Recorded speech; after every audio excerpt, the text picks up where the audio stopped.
Hello नमस्कार दोस्तों, कैसे हो आप सब। मैं आशा करूंगा आप स्वस्थ होंगे, मस्त होंगे, अपनी तैयारी में व्यस्त होंगे। जुनून पाठशाला की एक और नई वीडियो में आप सभी का स्वागत है। आज हम राजस्थान जीके के 30 ऐसे महत्वपूर्ण प्रश्न देखेंगे जो बार बार एग्जाम में पूछे जा रहे हैं। ये पीवाईसी क्वेश्चन होंगे और ऐसे क्वेश्चन होंगे जो बार बार आपको एग्जाम में देखने को मिलेंगे, चाहे वो कोई सा भी एग्जाम हो, बीएससी हो, बीएसटीसी हो, रीट हो, वर्ग 4 हो या जेल प्रहरी हो, हर कहीं पर भी देखने को मिल सकते हैं ये क्वेश्चन। ये महत्वपूर्ण क्वेश्चन है। चलो क्वेश्चन की स्टार्ट करते हैं पहले क्वेश्चन से। मैं आपको राजस्थान जीके के 100 क्वेश्चन कराऊँ 1000 क्वेश्चन कराऊँगा, जो कि एक लंबी सीरीज चलने वाली है। आज हम 30 क्वेश्चन देखेंगे जो कि बहुत ज़्यादा महत्वपूर्ण हैं। पहला क्वेश्चन है हमारा कि मत्स्य संघ की स्थापना कब हुई थी। यह क्वेश्चन लगभग 2 से 3 एग्जामों में पूछा गया था। इसका राइट आंसर क्या होगा? इसका राइट आंसर होगा ऑप्शन ए 18 मार्च। कब? 18 मार्च 1948 को मत्स्य संघ की स्थापना हुई थी। दूसरा क्वेश्चन है किस राज्य ने सबसे पहले मुगलों के सामने समर्पण एवं उनका सहयोग किया था? कौन था? किस राज्य ने सबसे पहले समर्पण किया था? इसका राइट आंसर होगा ऑप्शन सी आमेर। आमेर के राजा भारमल ने अकबर के सामने सबसे पहले समर्पण किया था, जब वो 1570 में ख्वाजामुद्दीन चिश्ती की दरगाह के लिए निकले थे। तीसरा क्वेश्चन है कि राजस्थान के किस क्रांतिकारी ने लॉर्ड हार्डिंग पर बम फेंका था? इसका राइट आंसर होगा ऑप्शन बी जोरावर सिंह बारहट। जोरावर सिंह बारहट ये केसरी सिंह बारहट के भाई थे। केसरी सिंह बारहट के भाई, साला, जीजा और बेटा सभी है वो क्रांतिकारी ही थे। उन्होंने राजस्थान की क्रांतिकारियों में महत्वपूर्ण योगदान दिया है। तो ये क्या हुआ था? लॉर्ड हार्डिंग पर बम फेंकने गए थे, तो यहाँ पर उनकी गिरफ्तारी भी हो चुकी थी। अगला क्वेश्चन है राजस्थान में डूंगर जी और जवाहर जी क्यों प्रसिद्ध हुए? क्योंकि ये अंग्रेज छावनियों को लूटते थे। इसका राइट आंसर ऑप्शन सी होगा। और यह शेखावाटी के थे। डूंगर जी, जवाहर जी शेखावाटी के थे और अंग्रेज छावनियों को लूटते थे और गरीबों की सहायता करते थे। क्वेश्चन नंबर 5 है कि किस शैली पर मुगल प्रभाव अधिक पड़ा था? तो इसका राइट आंसर होगा आमेर शैली पर। ये क्या है? आमेर शैली पर मुगलों का सबसे ज़्यादा प्रभाव रहा था, क्योंकि सबसे पहले ही शुरुआत यहाँ पर मुगलों के साथ संधि हो गई थी भारमल के द्वारा। तब से यहाँ पर ये क्या करने लगे, मुगलों के दरबार में रहने लगे और उनकी गुलामी करने लगे। तो सबसे ज़्यादा प्रभाव कहाँ पर पड़ेगा? आमेर शैली पर। अगला क्वेश्चन है निम्न में से किसने पिछोला झील का निर्माण करवाया था? पिछोला झील किसका निर्माण किसने करवाया था? छीतर नामक बंजारे ने करवाया था। बंजारे का नाम क्या था? छीतर नामक बंजारा। पिछोला झील कहाँ थी? उदयपुर में। कहाँ पर? उदयपुर में है। और यहीं पर नटनी का चबूतरा भी बना हुआ है। नटनी का चबूतरा भी यहीं पर बना हुआ है, इसी के पास में।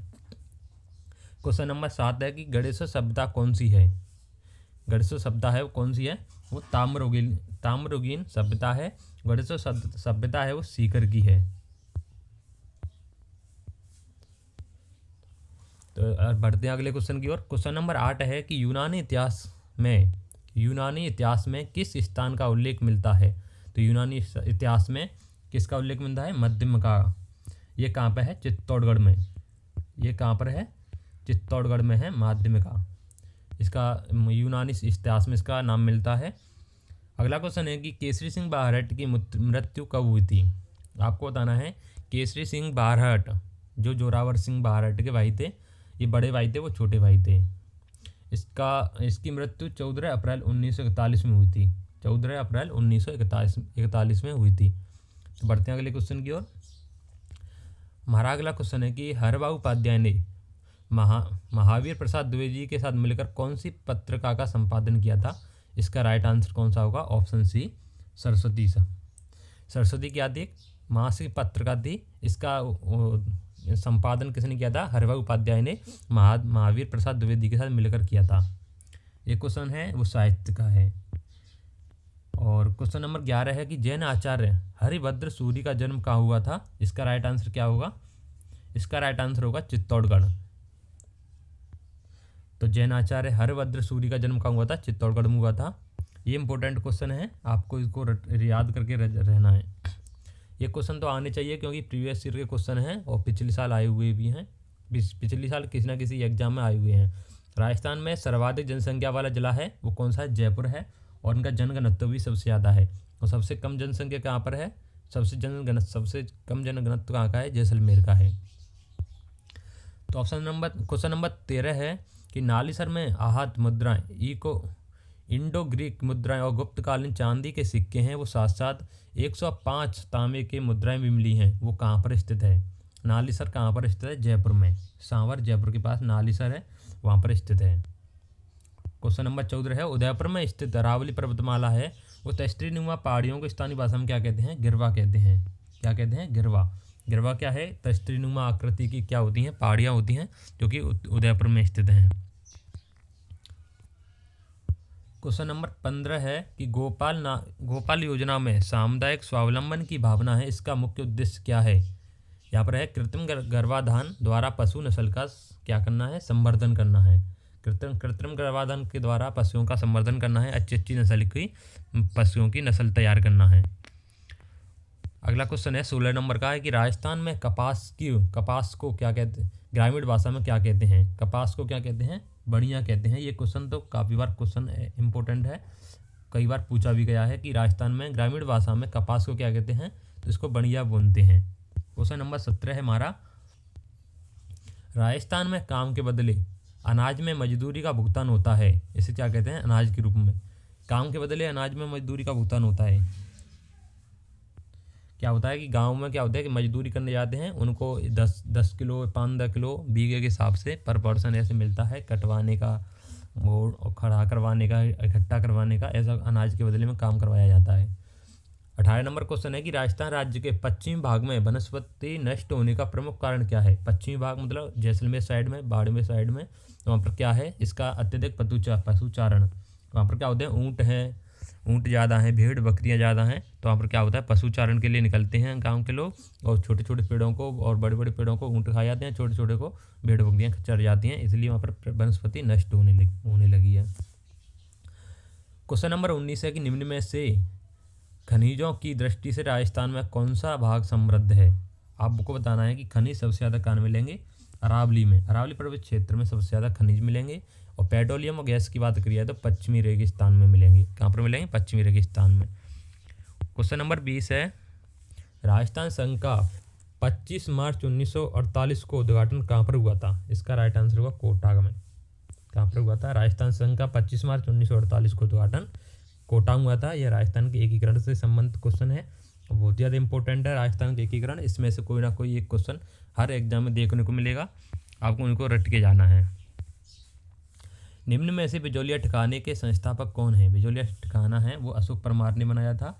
बिजौलिया किसान आंदोलन हुआ था यहाँ पर, वो एक ठिकाना है। ये ठिकाने क्या होते हैं? एक राजा के कंट्रोल में छोटे छोटे टुकड़े में बांट रखा होता है पूरा राज्य, इन्हें ठिकाने बोलते हैं। और इन्हें ठिकाने का एक क्या होता है? राजा होता है, कोई छोटा एक जमींदार होता है बड़ा, उनको ये ठिकाने दे दिए जाते हैं, यहाँ से करके उगाई करके राजा को दी जाती है। क्वेश्चन नंबर 22 है कि निम्न में से राजस्थान का पहला किसान आंदोलन कहाँ हुआ था? पहला किसान आंदोलन कहाँ था? बिजौलिया में हुआ था। कहाँ पर हुआ था? बिजौलिया में पहला किसान आंदोलन हुआ था। तो अगला क्वेश्चन है, क्वेश्चन नंबर 23 है कि महाराणा प्रताप की बांडोली में स्थित छतरी किस बांध के नीचे बनी हुई है? किनारे बनी हुई है, जिसका यह आंसर होगा केजड़ा बांध। केजड़ा बांध है, उसके साइड में क्या है? महाराणा प्रताप की छतरी है बांडोली में। तो अगला क्वेश्चन है कि राजस्थान राज्य की द्वितीय खनिज नीति कब लागू हुई थी? इसका राइट आंसर होगा 1994 में। 1994 में द्वितीय खनिज नीति आई हुई थी। यहाँ पर खनिजों से संबंधित खनिज कहाँ कैसे खोदने हैं, इनका व्यापार कैसे होगा, इनसे संबंधित जानकारी, इनका एक निर्देश होते हैं, नीति होती हैं इसके अंदर। क्वेश्चन नंबर 25 है कि राजस्थान में बेहड़ भूमि का सर्वाधिक विस्तार किस जिले में है? बेहड़ भूमि सर्वाधिक कहाँ पर है? सवाई माधोपुर में। बेहड़ भूमि क्या होती है? ऊपर चंबल नदी है, जब पानी का बहाव होता है तो क्या होता है? किनारों को काटते हुए गड्ढा वड्ढा बनाते हुए निकल जाती है, इसे बेहड़ भूमि भी कहते हैं। और बेहड़ की राजकुमारी करौली को कहते हैं रानी बोलते हैं उसको। उस क्वेश्चन नंबर 26 है, अरावली क्षेत्र में वर्षा का औसत कितना है? अरावली क्षेत्र में वर्षा का औसत कितना है? 80 सेंटीमीटर। 80 सेंटीमीटर वर्षा होती है अरावली क्षेत्र में औसतन वर्षा। सर्वाधिक वर्षा कहाँ होती है? हाड़ौती क्षेत्र में होती है। सबसे कम वर्षा कहाँ होती है? मरुस्थलीय क्षेत्र में होती है, जो पश्चिमी एरिया में आता है। क्वेश्चन नंबर 27 है कि मेजा बांध राजस्थान के किस नदी पे बना हुआ है? इसका राइट आंसर हुआ कोठारी नदी पर। कहाँ पर बना हुआ है? कोठारी नदी पर मेजा बांध बना हुआ है। ये इंपॉर्टेंट है, ये बांध है, ये बहुत ज़्यादा इंपॉर्टेंट है, कई बार परीक्षाओं में आ चुका है। क्वेश्चन नंबर 28 है कि निम्न में से कौन सी नदी अरब सागर में गिरती है? आपको बताना है अरब सागर में कौन सी नदी गिरती है। तो अरब सागर में पश्चिमी बनास नदी गिरती है। इनमें चारों में से अरब सागर में कौन सी नदी गिरती है? पश्चिमी बनास गिरती है। क्वेश्चन नंबर 29 है। क्वेश्चन नंबर 29 है कि निम्न में से सामान्य ढाल से संबंधित सत्य कथन है। आपको ढाल बतानी है। राजस्थान की ढाल किधर है? तो पूर्व पश्चिम से उत्तर दक्षिण की ओर। जैसे कि ये क्या है? पूर्व पश्चिम से उत्तर दक्षिण की ओर। ये क्या है? पूर्व पश्चिम से उत्तर से दक्षिण। जब पूर्व से पश्चिम की ओर है, इधर है, उत्तर से दक्षिण की ओर है, मतलब इस दिशा में है। अब लूनी नदी को देखते हैं तो नागपाड़ी अजमेर से निकलती है और इस प्रकार होते हुए निकल जाती है, मतलब उसको वह इधर की ओर बहती भी है और उधर नीचे की तरफ भी बहती है। इसकी ढाल किधर है? पूर्व से पश्चिम की ओर है, उत्तर से दक्षिण की ओर है। और एवरेज देखा जाए तो उत्तर पूर्व से दक्षिण पश्चिम की ओर है। उत्तर पूर्व से दक्षिण पश्चिम की ओर है। तो 30वां क्वेश्चन है कि निम्न में से जालौर क्षेत्र में स्थित है। जालौर क्षेत्र में का है इसराना भाकर, झारोल, राय भाकर। ये क्या है? चारों ही हैं जो कि जालौर में स्थित हैं।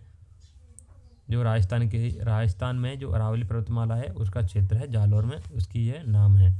तो आपको आज की वीडियो कैसी लगी? अगर वीडियो अच्छी लगी हो तो शेयर करना, चैनल को सब्सक्राइब करके बेल आइकन को प्रेस कर लेना है। धन्यवाद।